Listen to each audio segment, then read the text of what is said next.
Namens het gemeentebestuur van Aalten heet ik u heel hartelijk welkom hier op de Begraafplaats Berkenhove. Nadat ik de aanwezige Engels sprekende gasten in hun eigen taal heb welkom geheten, geeft burgemeester Berghoef een toelichting op het initiatief dat heeft geleid tot het plaatsen van deze gedenkzuil. Ladies and gentlemen, welcome to you, our guests from England and Canada. We are happy that you came in such great numbers. In 2 languages, ladies and gentlemen. It's a pleasure to see you again, some of you, and those who are new.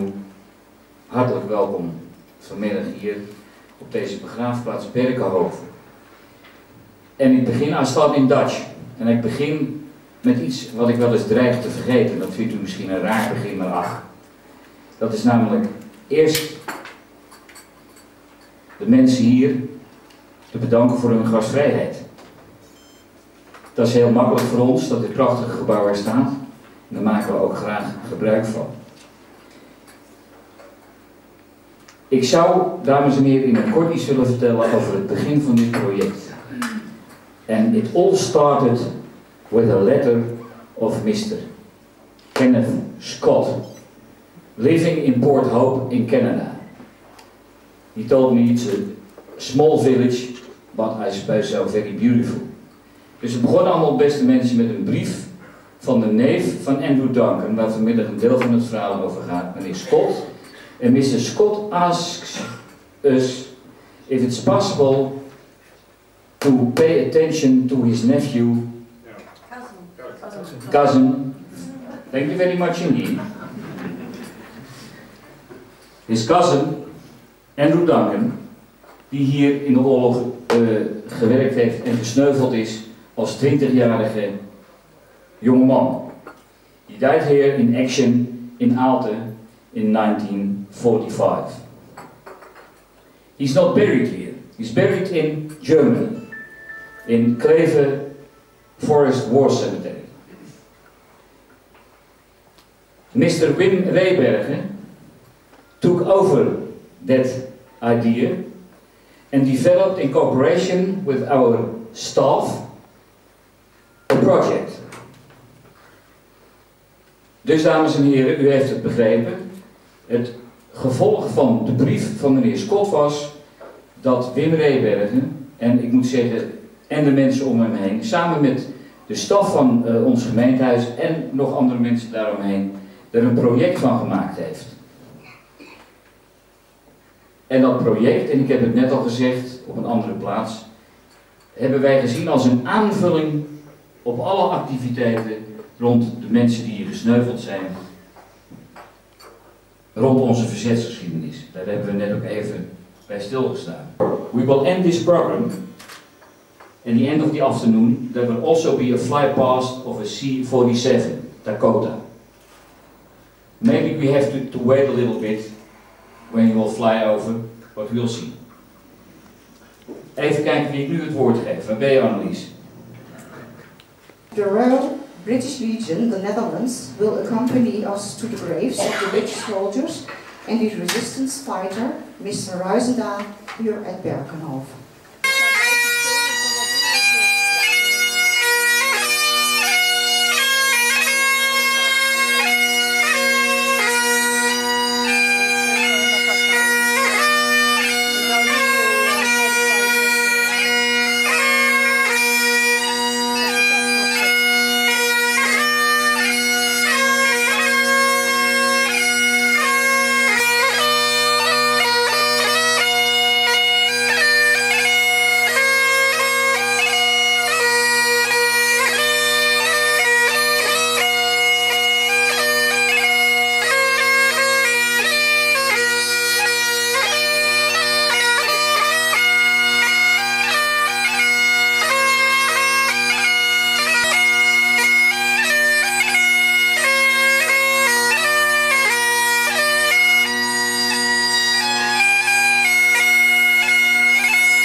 That time, in 4 years, we are dwelling on the war dead in Aalten in a special way. In 2008, a bridge over the Emperor's Creek was renamed after the King's Company Grenadier Guards. King's Company veteran Walter Price and the Burgomaster of Aalten unveiled the plaque. Walter had to leave many of his comrades in arms here behind. Unfortunately, he himself is no longer among the living.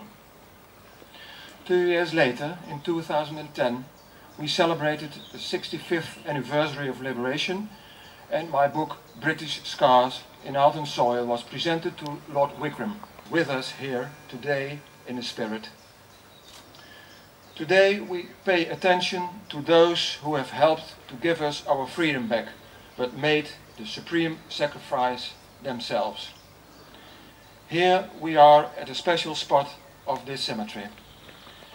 18 ordinary people who became special people by their deeds were led to rest here. The youngest, Guardsman Arthur Horrocks, was only 18 when he was killed during the liberation of Aalten. Sergeant Thomas Breen, married and father of 2 sons, was twice as old as Arthur and died when his vehicle hit a mine. The 5 airmen lost their lives when their short Sterling bomber on its way to the target in Gelsenkirchen was brought down by a German night fighter during the night of 25 to 26 June 1943. Navigator Edwin Taylor and wireless operator Keith Nielsen were able to abandon the aircraft and parachuted to safety, but the remaining 5 crew members were killed when the plane crashed. Not too late, but we are relieved it's finally there.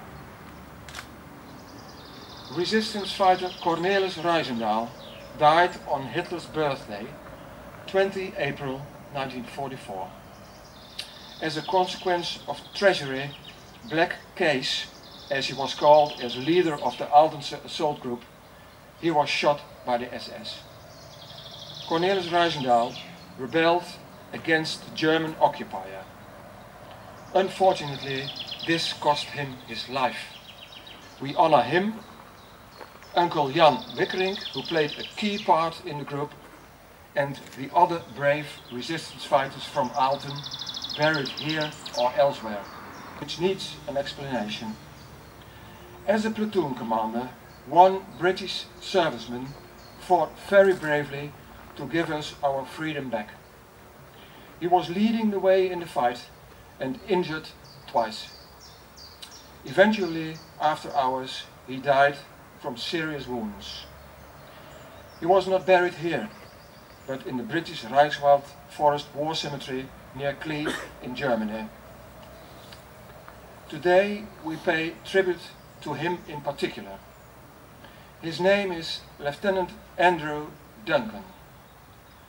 His first cousin and best friend, Kenneth Scott, will honor his memory, and by doing so, the name Andrew Duncan shall forever be associated with the liberation of Aalten on this particular spot. I would now like to give the floor to Kenneth Scott, Lieutenant Commander, Royal Canadian Navy.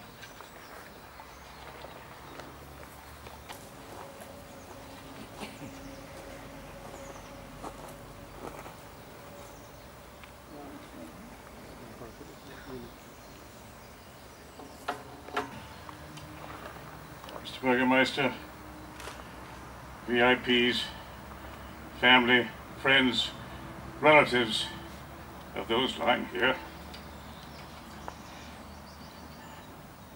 Unfortunately, old age has got my eyes, so I don't have a written speech, for which you may be thankful. But I will share a few memories with you and a few thoughts. As we heard a little while ago, I wrote a very simple letter to Wim following the 2008 ceremonies, which were absolutely magnificent. The pomp, the pageantry, the people, the parades, and that priceless man to which reference has been made, Mr. Walter Price, and his incredible stories he told us as a survivor of this battle. But following that, I realized that Andrew was not here. I could not understand why he was buried in Germany and not with the people he loved and lived with, lived for. He lived with them in life. Why wasn't he buried with them in death? So I wrote a note to Wim and said, could we not just have a little small plaque placed here in this wonderful cemetery beyond my wildest expectations? Wim, probably one of the most thorough, investigative historians I've known. I've been in touch with him since 1988, when he first started his research for these projects that he's been involved with for so long. We're going to talk a little bit about the role of Andrew during the war. I don't know an awful lot. I know when he left me in Canada, where we'd been evacuated at the beginning of the war, and to which your royal family was evacuated. He came to me one day as I was just finishing school, and I was about to go out on the football pitch, and said, I'm off to England. What for? He said, I've managed to get a flight through my mother, who worked in the British Embassy in Washington, and Andrew came back to England from his time in Canada and finished school and joined the Grenadier Guards through all the various sources.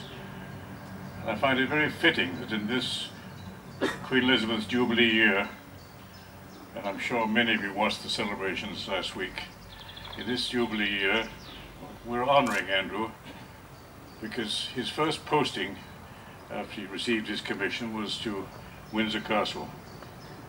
And one of the last letters I received from him before he joined his regiment was telling me about how he had dined with Queen Elizabeth, who then she was Princess Elizabeth, Princess Margaret, and Lady Pamela Mountbatten.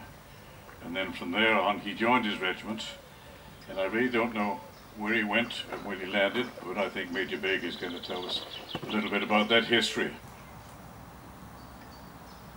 A brave soldier, a brave man, as were all these people. And I don't want to feel that we're here just to pay our honor to Andrew. The Jolly family is here in force, paying respects to their relative. The Claytons are back here with us this year.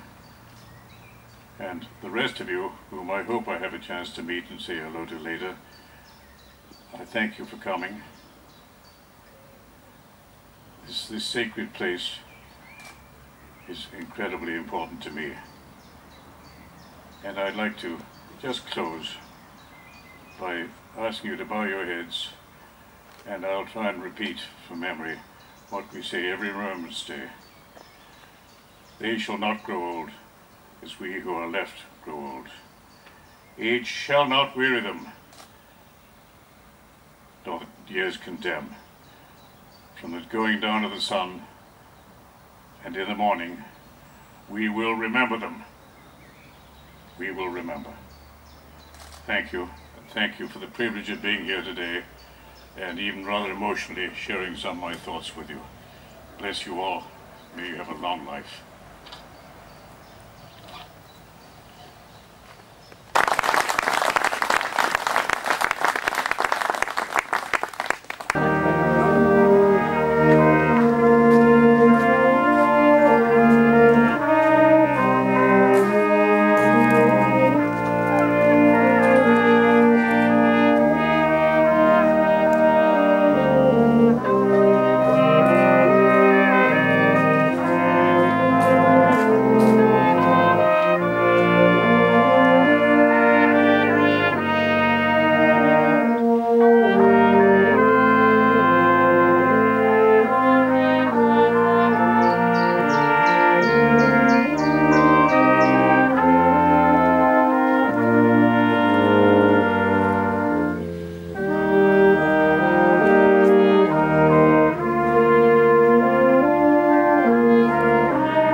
Baker of the Grenadier Guards.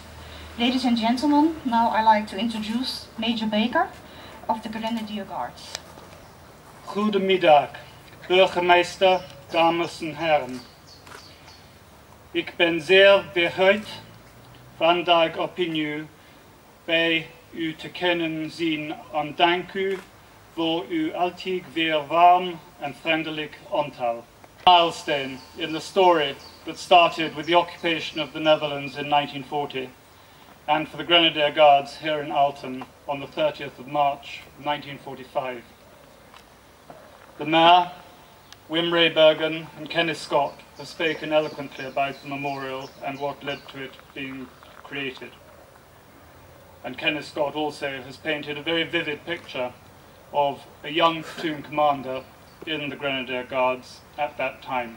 The King's Company battle at King's Company Bridge, the King's Company being commanded by my father, number 2 squadron commanded by Lord Wigram cleared the town of Germans, and it marked a violent day for the Grenadiers in the closing weeks of the war in northwest Europe, when, as Kenneth Scott so eloquently said, Andrew Duncan was looking forward to it all ending and being able to go home.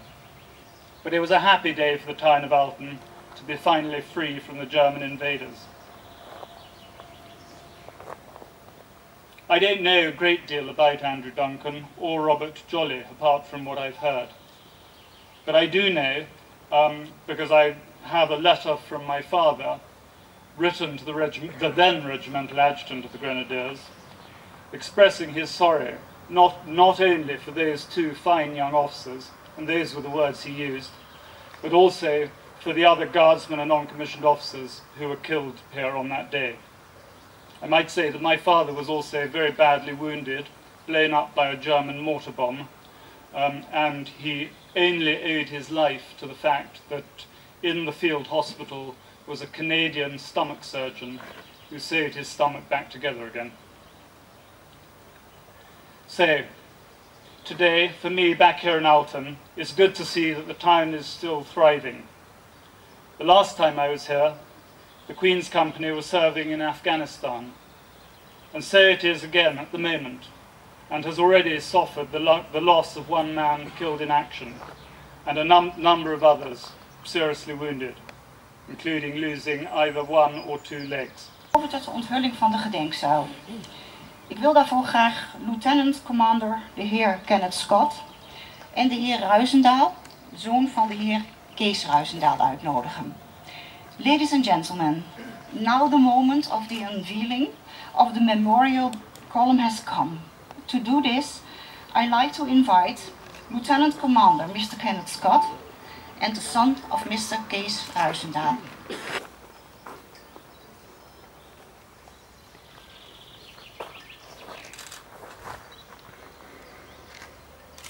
It's with great pride and humility that we unveil this memorial.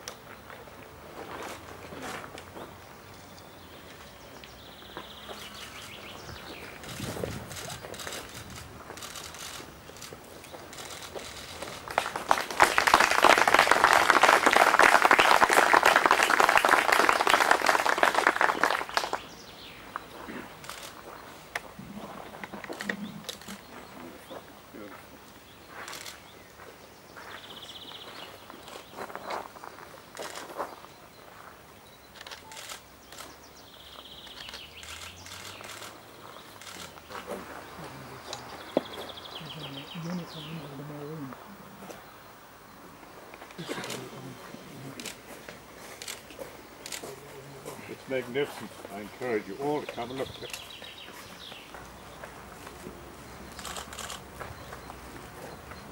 Okay.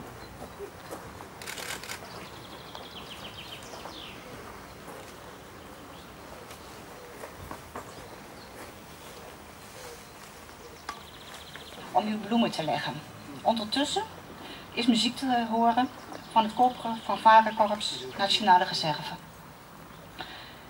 Ladies and gentlemen, now there's the opportunity to place your flowers. Meanwhile, you can listen to the horn section of the brass band of the Corps National Reserve.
Korps Nationale Reserve van de Koninklijke Landmacht, de Last Post.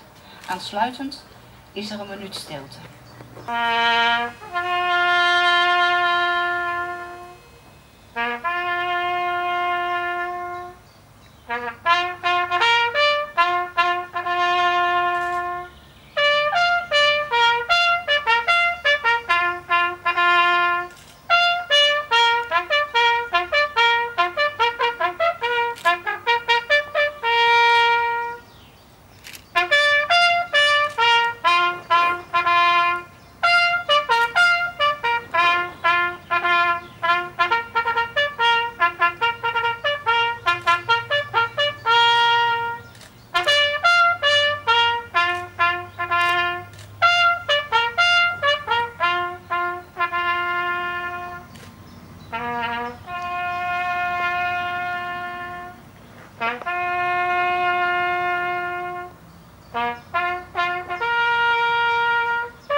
Of the brass band of the Corps National Reserve of the Royal Army will play God Save the Queen and Het Wilhelmus.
Burgemeester Berghoff.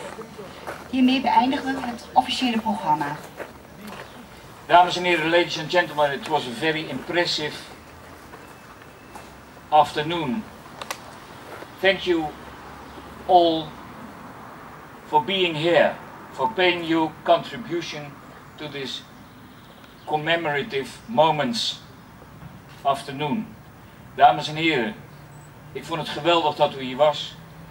Dat u een aanvulling wilt zijn op onze geschiedenis. We hebben het vanmiddag allemaal opnieuw beleefd, herbeleefd.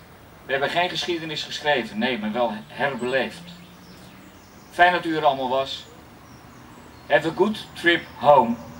Thank you again. And I hope to see you again. Thank you. And I may invite you to take a drink. Over there in de buildings. Dank u wel, dames en heren. Fantastisch.